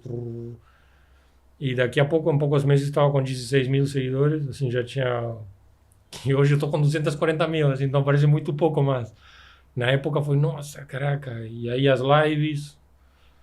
Então, eventualmente, eu troquei as ruas pelas lives, e isso começou a conectar com muitas pessoas, começou, nossa, você não quer tocar aqui, não quer tocar lá, você não quer gravar essa música aqui, meu primeiro patrocínio, tipo, na pandemia eu estava estudando que nem um doido, assim, todo dia, gravando hartos vídeos de músicas super complexas, e aí eu sempre usava um violão que eu tinha comprado numa loja, assim, um violão feito na China de R$900, não o que as pessoas... Já aconteceu de eu gravar música e as pessoas, chuta aí quanto custa meu violão, as pessoas falam 12 mil, assim, deve ser um violão de luthier, você toca música espanhola, deve ser da Espanha, deve estar pagando uns 3 mil euros, não sei o que, um violão feito na China, de marca nacional. E aí eu falei, velho, eu quero ser patrocinado. Eu botei isso na minha cabeça e comecei todo dia a postar os vídeos e mandava para a marca, para o fabricante, olha aqui, olha aqui. E durante um ano ninguém nem olhou as mensagens, mas eu mandava. Aí depois eu fiquei sabendo, trocou a equipe de marketing e no que entrou uma pessoa nova, ela falou, vamos ver o que tem aqui, e viu. E aí que rolou meu primeiro patrocínio de violão, que depois desencadeou outro monte de coisa, né, os handpan e blá. Mas então a primeira coisa que me deu essa abertura para sair da rua foi a pandemia e foram as redes sociais, na verdade. Que para mim tem o mesmo funcionamento que a rua. Porque você está ali mostrando o seu trabalho e tem pessoas passando. E você nunca sabe quem que está do outro lado. Só que em umas proporções muito loucas, né? Porque são milhões. Às vezes dezenas de milhões que estão ali, né? É impressionante. Mas isso que mudou a minha vida. Qual foi a história dos haters? Agora fiquei curiosa. Sim, os haters foi isso, decorrente da minha aparência, junto com o meu estilo de vida, junto com as minhas relações. Na época eu estava casado com uma pessoa muito conhecida e muito bonita, também dentro dos padrões, sei lá quem que impôs esses padrões, velho, mas sei lá, loira branca de olho azul, é isso aí. E as pessoas, aparentemente, um cara de dread, barba e dente não alinhado não pode estar com uma mulher assim, pelo jeito. Porque, cara, não era pouca coisa, entendeu? Isso é uma outra questão, assim, que não é para qualquer um, o psicológico de um artista, da exposição a nível nacional e da mídia e os jornalistas. Velho, isso aí é um outro jogo que não todo mundo está preparado, assim. E por isso tem muito artista que você fala artista de rua que às vezes caem em uso de substâncias, porque que tem atores trilionários que também acabam... Cara, isso aí, você deve saber muito bem disso. Mas era isso, às vezes eu acordava e do nada eu aparecia, eu tinha me marcado numa publicação, uma publicação com milhões de visualizações, dezenas de milhares de comentários, e 80% dos comentários pessoas me detonando. E me detonando de formas horríveis. Tipo, não era só que cara feio. Nossa, que aparência escrota, esse cara não deve ter higiene nenhuma, nossa, esse cara deve feder pra caralho, olha a boca podre dele, como que a mulher dele tem coragem de beijar, nossa, que vergonha pros filhos dela apresentar esse cara, nossa, que vergonha esse cara pros pais dele, imagina os pais vendo ele tocando na rua, não sei quanto, olha, nossa, que cabelo imundo, deve feder muito, cara, os comentários, assim, desde sucinta até poesias, velho, bíblias, que as pessoas, alguém que nunca nem sabe, nunca me viu na vida, só me viu numa foto, numa publicação de algum meio de comunicação, de fofoca, o cara só me viu ali e resolveu, sabe, escrever um textão, tipo, me surpreende o quanto da sua vida as pessoas dedicam a odiar os outros. Acho incrível, quando eu não gosto de uma coisa, velho, eu arrasto pra cima. Muito mais fácil, muito mais rápido. Eu não me desgasto, não desgasto a pessoa. Velho, se você não quer, não faz. Se você me oferecer uma Guaraná e uma Coca, eu vou pegar o que eu quero. Eu não vou pegar a que eu não quero e ficar falando, nossa, que merda isso que eu peguei. Né? É o que faz sentido. Aí você vê como as pessoas se comportam de uma forma na vida, no dia a dia, e que se comportam de outra nas redes sociais. E aí eu comecei a ver a hipocrisia também do ser humano e comecei a interpretar muitos olhares que antes eu não sabia interpretar. Tipo, ao longo da minha vida inteira, as pessoas sempre me disseram que eu fui muito ingênuo, muito inocente. Sempre me disseram, você parece tão inocente e tal. E depois que eu passei por isso, eu percebi o quão inocente eu era. Porque, cara, tipo, nossa, assim, isso me impactou muito e fiquei durante 6 anos sem fazer nada. 5 anos. Porque foi o que todo mundo me aconselhou. Tanto a minha mulher, que na época que já estava acostumada a esse tipo de exposição, quanto a todas as pessoas na equipe dela, quanto a outros conhecidos que já tinham passado pela exposição pública desse grau, todo mundo me falava, cara, é para ignorar. Se não dá palco para maluco, se não bate boca, isso vai dar mal para tu, não faz. Então, tá bom. Só que com o tempo eu fui vendo que aquilo é um problema bizarro na nossa sociedade. Ou seja, imagina se escrevem essas coisas, se tá com tanta energia em cima de um cara que é isso, eu sou branco, classe média, gringo. Imagina em quem tem outra cor de pele, que vem de outra realidade econômica, porque afinal nesse momento eu já estava no classe média, né? E enfim, quem tem outra orientação sexual, eu sou hétero, cis, quem tem outra identidade de gênero, imagina o que essas pessoas devem sofrer se eu passei por isso, sabe? E eu sempre faço questão porque tem gente depois que fala, você não pode falar porque, enfim, você é privilegiado. Você é privilegiado e eu sou mesmo, mas o que eu quero dizer é isso, velho. Eu não posso falar da experiência dos outros, então vou expor a minha experiência para trazer luz para um problema que atinge todo mundo. Atinge eu 1% em relação de quanto atinge a favelado que leva tiro da polícia só porque está levando um guarda-chuva. Ou seja, nesse nível, eu vou só levar uns comentários escrotos na internet. Então, sei que estou no luxo, no privilégio, mas eu acho que pelo menos a minha experiência pode trazer essa questão que é a benefício de todos nós. É uma questão hoje. Muitas pessoas passam por isso, pela agressividade que existe na internet, por esse cancelamento, por essas situações. Sim. Claro, eu entendo do seu ponto de vista, mas não quer dizer que são menos dolorosas, né? Sim. Não, são terríveis. Imagina, somos todos seres humanos, velho. Os problemas do mais lá em cima vão atingir a pessoa do mesmo jeito que o que está lá embaixo, assim. Não, afinal, não tem em cima e embaixo, né? São padrões que a gente cria. Na verdade, eu acho que estamos tudo mesmo. Por isso que eu decidi me dedicar à música, porque me dá a sensação que com a música estamos todo mundo no mesmo lugar. Todo mundo vai curtir e se emocionar da mesma forma, sabe? E isso me traz um alívio, uma paz mental, porque o resto, cara, todo o sistema que a gente criou, tanto ruído, sabe? Podia estar todo mundo bem, enfim. Mas é uma utopia também. Aí vem a questão de eu ser inocente. Mas aí eu vi isso acontecer, essa situação se desenvolvendo ao longo de tantos anos, 5 anos que eu entrava na internet e ouvia as pessoas falarem isso de mim. E não era só hater, eram os jornalistas botando fogo, lenha na fogueira aí para o negócio, para o circo pegar fogo mesmo, porque é o que causa, o que dá, traz engajamento, traz visualização, traz blá blá blá. Nossa, cara, e saber que tem pessoas profissionalmente fazendo isso propositalmente, cara, profissionais formados em universidade, às vezes até lá fora, pessoas nesse nível de compreensão do quanto estão incentivando uma coisa ruim na sociedade, sabe? Aquilo, nossa, cara, me deixa muito mal. Aí depois de 5 anos eu resolvi me manifestar e aquilo teve um impacto que ninguém imaginava nunca, jamais podia esperar que isso ia acontecer. Você decidiu responder cara, aos 240 mil seguidores, assim, matéria, 2 entrevistas para quem, entrevista para a Folha de São Paulo, para falar dos meus vídeos engraçados, não estou acreditando. Cara, lotando teatros, assim, essas respostas fizeram mais pela minha música do que qualquer arranjo fora que eu possa ter feito, assim, surreal. O que foi que aconteceu? Porque eu não acompanhei. Foi isso, as pessoas... Qual foi a sua resposta? Eu comecei a lidar com isso de uma forma muito bem humorada. Você começou a fazer graça dos haters. No começo, simplesmente dando um papo reto e de uma forma com um sorriso no rosto, sempre tratando a pessoa como se estivesse tomando um cafezinho aqui comigo, sabe? Oi, Ivana, tudo bem? Obrigado pela sua preocupação com a minha higiene, mas você sabe que os dreads você pode lavar todo dia, né? Era só isso, e as pessoas, não sei o quê. Ou alguém falava alguma coisa e eu aparecia eu tomando banho, falando, ainda bem que os dreads dá para lavar sim, embora você não saiba. Agora já o preconceito é difícil lavar, né? Aí trazia também, gostava de sempre, através do humor, que acho que é uma baita ferramenta de conexão com as pessoas. Todo mundo, quem não quer rir? Todo mundo quer rir. Rir te faz bem. Então eu falei, cara, eu vou tentar conectar por esse lado. Na verdade, eu nem pensei, eu só fiz. Sim, eu falei, velho, eu não vou responder violência com violência. Se é para fazer alguma coisa, eu vou fazer de um jeito bem humorado e que meu bom estado de ânimo evidencie o ridículo da pessoa estar falando isso. E na esperança de que alguns casos, talvez, quem sabe, se Deus permitir, a minha mensagem atinja até essa pessoa que fez esse comentário, que aconteceu muito. Eu tive vários períodos de desculpa.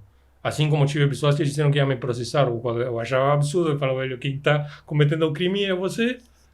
E porque eu fiz um vídeo respondendo o seu comentário que você fez propositalmente numa rede pública, né? A pessoa acha que está em direito de fazer o quê? Me processar. Acho muito louco.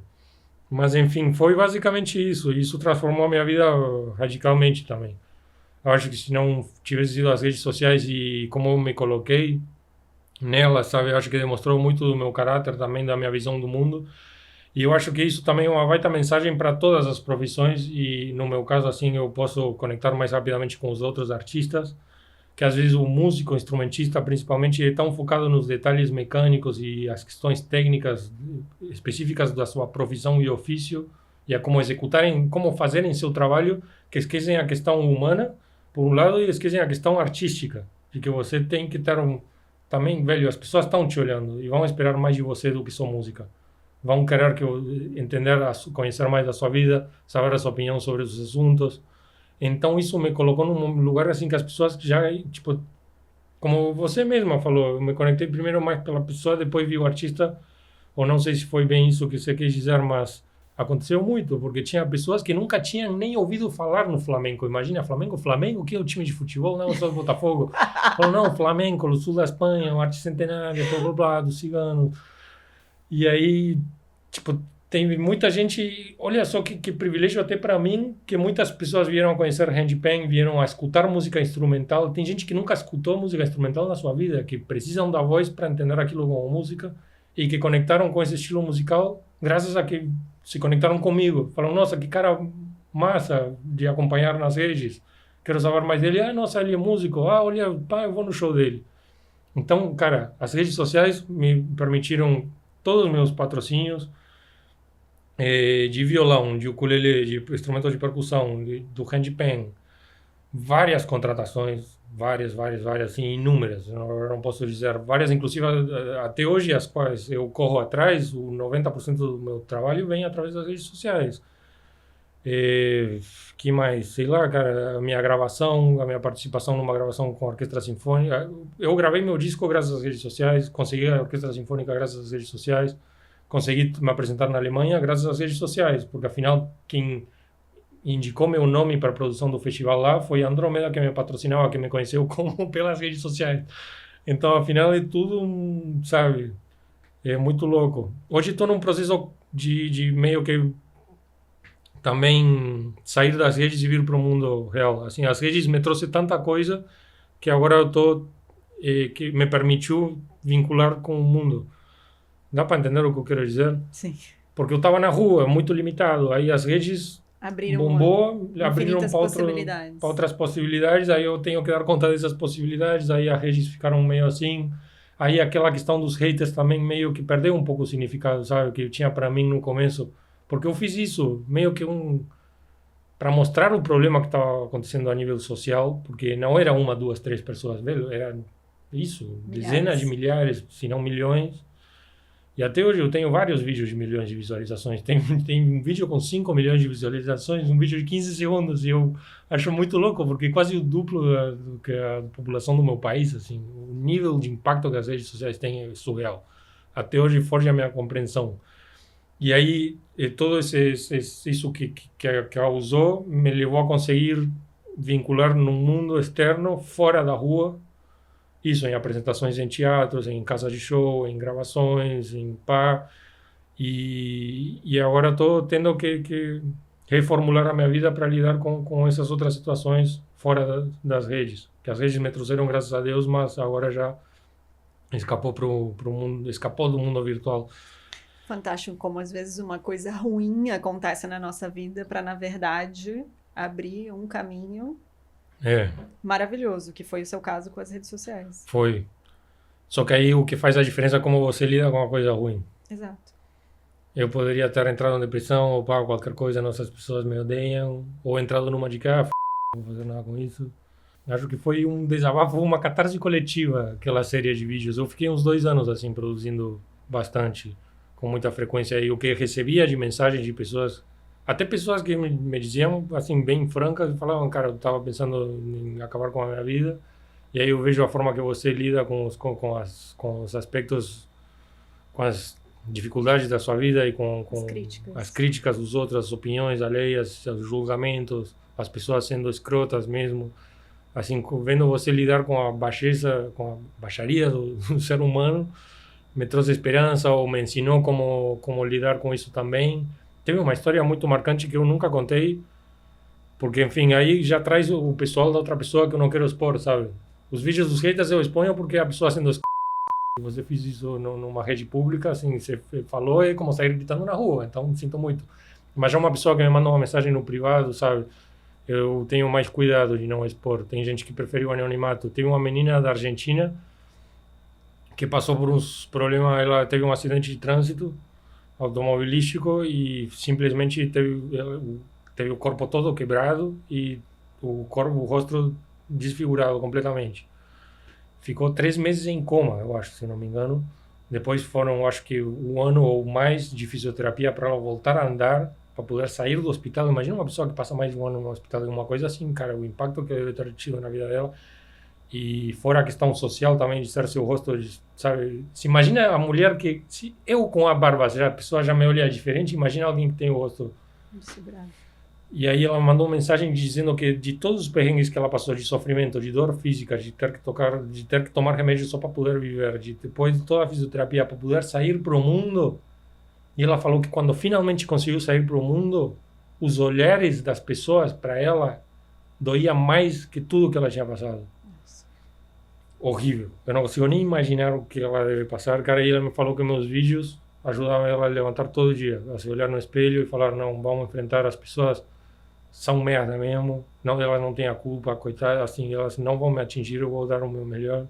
E que foi um pouco o que eu tive que fazer, eu acho que por isso que reverberou tanto, sabe? Eu acho que muitas pessoas conectaram e foi meio como uma catarse coletiva, mas com o tempo isso passou também.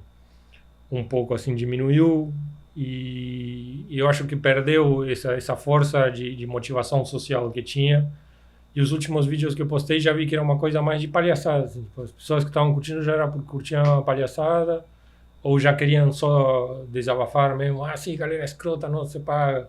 Porque quem compra a minha briga às vezes também virava hater. Começava a fazer uns comentários nada a ver. Então aí começou a alimentar um negócio assim que eu falei, cara, eu vim aqui pela música, vou voltar à música. E é até um novo desafio que eu estou tendo que enfrentar agora, assim.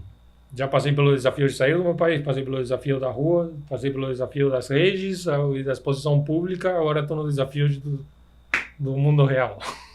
De novo, de sair de tudo isso, me desapegar um pouco também dessa personagem, sabe, que fui. Ou, de repente, quem sabe, ter que reinventar de alguma forma para voltar a servir o propósito que era para ter servido. E também teve essa mudança do flamenco para o handpan. Também. Como foi isso? Isso foi também muito inesperado. Como eu falei, né, o flamenco é um estilo musical tão exigente a nível técnico e de conhecimento cultural do contexto onde ele se desenvolve, que vem a afetar muito do que a gente faz. Porque o flamenco é uma coisa muito particular, de uma região muito particular. E aí, como eu já comecei de velho, com 18, não me permitia ou não tinha como eu me dedicar a outras coisas. Pouco tempo livre que eu tinha, eu falava, quero fazer um exercício, quero, sabe, qualquer outra coisa, ler um livro. Então foi só uns 3 anos atrás que eu comecei a me permitir fazer outras coisas. Primeiro com alguns instrumentos de percussão que tivesse, depois eu ganhei um ukulele, comecei a compor nele, tem uma faixa no meu disco que é de ukulele. E aí veio o Handpan 2023, abril, que eu recebi o primeiro, mas antes, na verdade, para vocês verem que na vida tem coisas que são muita coincidência para serem por acaso, eu fui tocar numa pousada que recebe vivências no interior de São Paulo e tinha um Handpan. Eu não conseguia nem tirar o som dele. Por isso que eu falo que não é tudo talento, assim, tem muitas horas bundas. Parece fácil, mas não é. Parece fácil, mas não é. Tem gente que tem facilidade, que assim, na primeira coisa já sai. Não foi meu caso. Nem o meu. Nem no violão, então. A gente tem que ralar muito. E aí eu tirei foto, achei maravilhoso, mandei mensagem, como eu já era patrocinado por outras marcas, eu sugeri uma parceria de patrocínio, de virar artista oficial. E eles, por vários motivos super que eu compreendo, porque para uma marca deve ser muito difícil também, afinal eles não vivem de parcerias. Então, me ofereceram um desconto, aí para mim na época não era viável, também é um instrumento muito caro. Então não aceitei, ficou por essa. E passou um ano, e aí fui contratado para tocar num casamento de um cara no mesmo local. E acontece que esse cara é nada mais e nada menos do que um dos maiores tocadores de handpan do Brasil, que é o Fábio Stamato. E ele, inclusive, tem um trabalho como fotógrafo. Ele já tinha fotografado uma peça de teatro onde eu tinha tocado. Então ele falou, nossa, sim, eu já tive pai. E aí, como eu vou fazer um casamento no Vilarejo, que é essa pousada, que mudou a minha vida para sempre. Vilarejo. E foi o pessoal do Vilarejo que indicou ele para mim. E claro, como ele é uma das maiores referências de handpan do Brasil até hoje, no casamento dele estava cheio de fabricantes de handpan. E a galera da Andrômeda estava lá. E aí eles me viram tocar. E aí que eles falaram, poxa, olha, será que não seria legal mesmo botar um handpan na mão dele? Aliás, eu acho que foi uma ideia que brotou na cabeça de outras pessoas também. Acho que pode ter sido não exclusiva deles, assim, mas de fato quem foi os primeiros que falaram, cara, vamos fazer acontecer, foi a Andrômeda. Que mudaram a minha vida com isso, né? Porque botaram uma ferramenta nas minhas mãos que eu não poderia imaginar, assim, de outra forma ter chegado até mim. E não sei se foi coincidência ou não, mas no dia que eu bati 100 mil seguidores, eles vieram me procurar. Falaram, você lembra aquele e-mail que tinha mandado? Pai, a gente estava no casamento, também te viu tocar, pai, vamos marcar uma conversa. Aí a gente conversou. Hoje a parceria vai muito além do comercial, assim. A gente é irmão mesmo. Eu fico na casa dele, faço umas tapioca e a gente dá risada e pai, enfim. Mas isso abriu umas portas que eu jamais poderia imaginar. Enfim, que dá muito contraste com a minha situação de rua, né? Como eu sempre falo nos shows, talvez por isso você mencionou a questão do violão quebrado na rua. Tipo, antigamente eu tinha que tocar um violão quebrado, hoje eu tenho um instrumento que tem meu nome. Porque esse primeiro instrumento que a Andrômeda me deu não foi o que a gente ia desenvolver, na verdade, era um que tinha ali. E falaram, até a gente fazer, toma esse. Que acabou ficando para mim, porque eles me viram tocar e falaram, não, tá tudo bem. E eu consegui fazer muitas coisas muito rápido. Tipo, em um mês eu já tinha uma música composta e já estava tocando nos shows. Mesmo que fosse uma música que me desse trabalho de carregar, eu falei, não, cara, eu quero fazer isso acontecer e eu quero me acostumar. E eu sei que o processo de aprendizado não é só tocar. Depois de quando você leva para o palco, é outro processo que você vai entrar, que faz parte do processo também, maior como artista. Então eu falei, cara, eu quero agilizar isso. Então com um mês já tinha a minha primeira música, já levei para...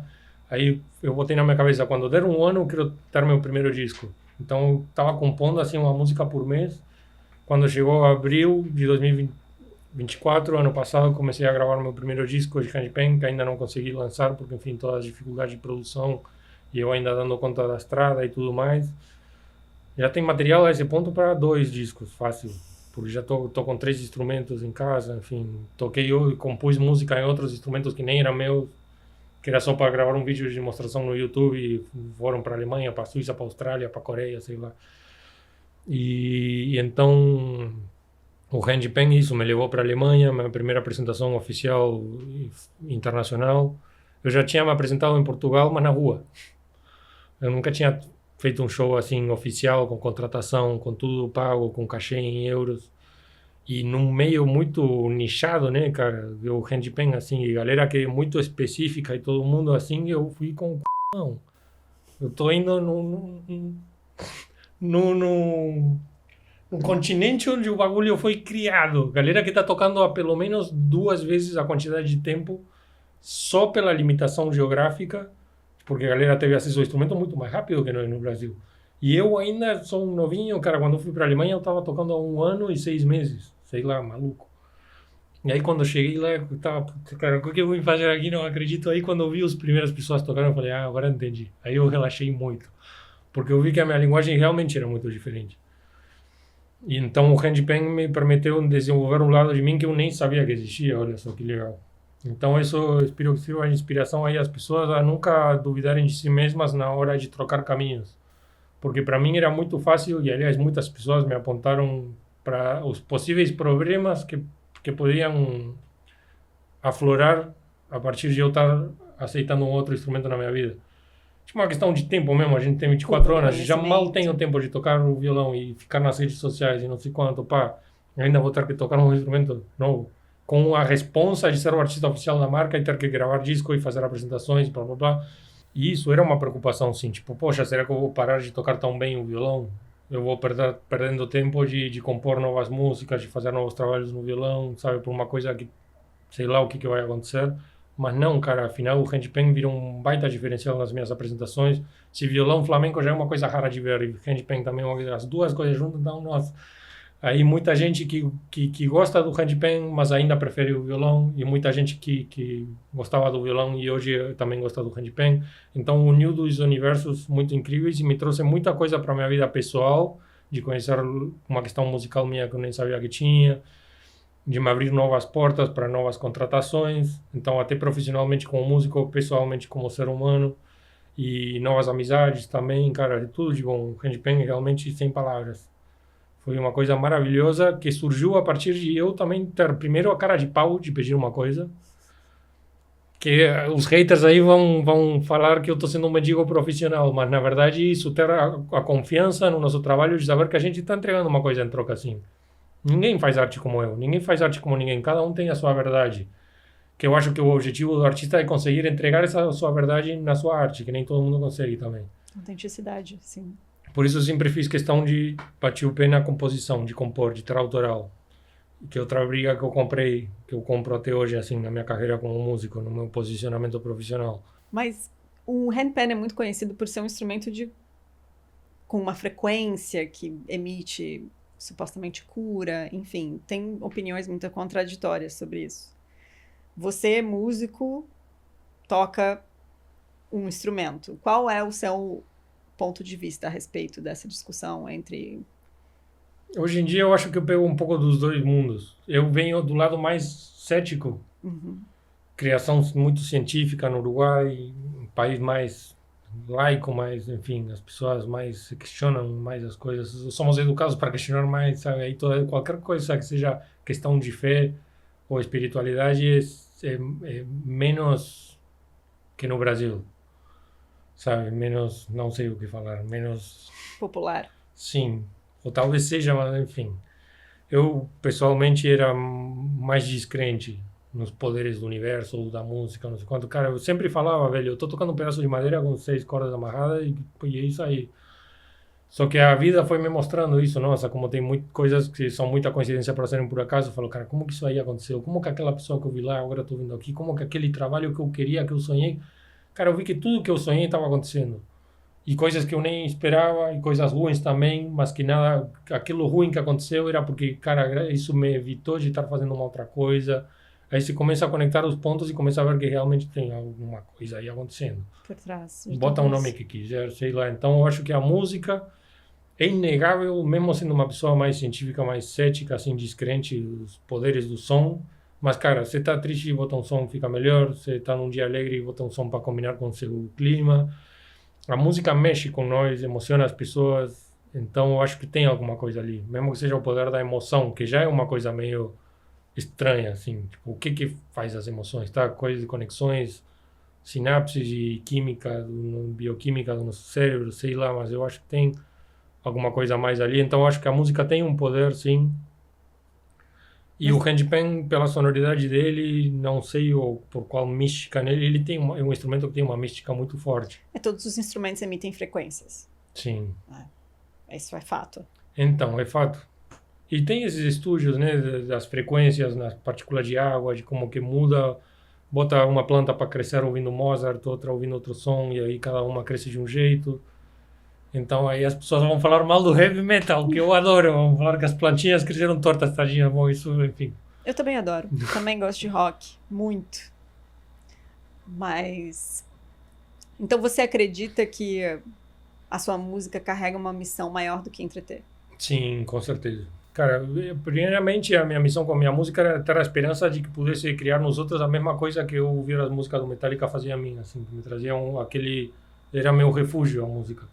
Então, que isso possa trazer uma coisa semelhante, um porcentagem mínimo que seja em outras pessoas, para mim já é um luxo. Para mim, e uma grande, cara, é uma honra, sabe? Poder estar contribuindo na vida da outra pessoa. E as mensagens que eu recebo hoje em dia, nossa, cara, às vezes assim eu tenho que parar o que eu estou fazendo para falar, cara, não acredito que isso mesmo, alguém está me falando isso, sabe? Até porque o músico, a gente é tão crítico com o que faz, que acha que a outra pessoa não vai sentir isso dessa forma. Você fala, não é possível, você está me falando isso. Mas acontece, então acreditem. A gente nunca sabe o impacto que nosso trabalho pode ter nos outros, como eu estava falando antes. E realmente a música tem um poder, e hoje eu acredito muito no poder do som, e eu acho que eu estou aqui para levar isso em frente. Senão o universo não teria colocado as ferramentas que colocou nas minhas mãos. Cara, o handpan me abriu muito os olhos para como as coisas têm alguma ordem, aí que está organizando as coisas, porque instrumento que caiu com anel ao dedo, assim. E não só para mim, mas tipo, qualquer um que me olha tocar fala, velho, você não tá tocando isso igual a qualquer pessoa, não. Não, você tem uma forma muito distinta de tocar handpan. Então, tipo, isso tinha que acontecer. Alguém tinha que me dar um handpan para eu tocar, para isso acontecer, para as pessoas me verem, para poder levar isso para as pessoas, sabe? Então, acredito sim que eu tô levando em frente essa luta, assim. Pablo, É, muito papo, muito assunto, né? muito obrigada. Eu sou muito grata pelo tempo que você dedicou, pela história linda que você compartilhou conosco e por ter presenciado a sua música também. Foi uma experiência fantástica. Que maravilha, eu que agradeço, assim, eu sinto que fiquei um tempão falando só de mim, não é muito normal eu fazer isso, mas espero que possa servir de alguma forma, que sirva a seu propósito com esse podcast, que sirva ao propósito de quem está em casa assistindo também. Se eu pude contribuir de alguma forma, então já fico feliz. Gratidão. Gratidão por tudo. Tenho certeza que essa conversa vai ecoar no coração de muita gente também. Eba. Assim como a sua música. Então, missão cumprida. Obrigada. Eu que agradeço. Mas Vou já teve ter músico... que botar o pi nos seus palavrões. É, então vai... Tem problema. Aí fica pra edição. Comecei, mudei de assunto pra... Não tem problema. Mas acabou não terminando de contar Conta a história, né, história. velho? Tá, então vamos voltar lá, depois você edita, se quiser Começa corta do tudo. começo, vai. Sim. Aconteceu muito, porque tinha pessoas que nunca tinham nem ouvido falar no Flamengo. Imagina, Flamengo, que é um time de futebol, não só do Botafogo. Falou, não, Flamengo, no sul da Espanha, um arte centenário, blá blá blá, do cigano. E com o na mão.